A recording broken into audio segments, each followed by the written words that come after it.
ऐसी जगह बसा देते हैं जहाँ से वो कभी वापस नहीं आए।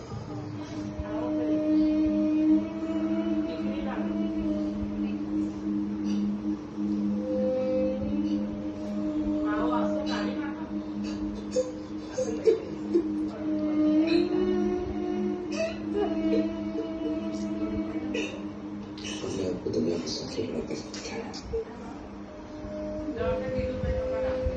कई बार माफी मांगने की कोशिश की और मनी मन मांगी भी। उड़ाड़ ऊपर हम और कर भी कह सकते थे।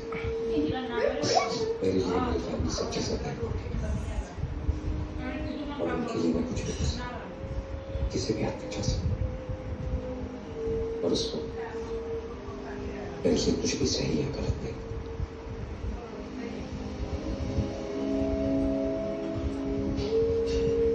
કેટલું રેસ્ટ થશે? નીચે મૂક, રેસ્ટ કરવા દે થોડું, સીધું કર, ઊંધું ઊંઘી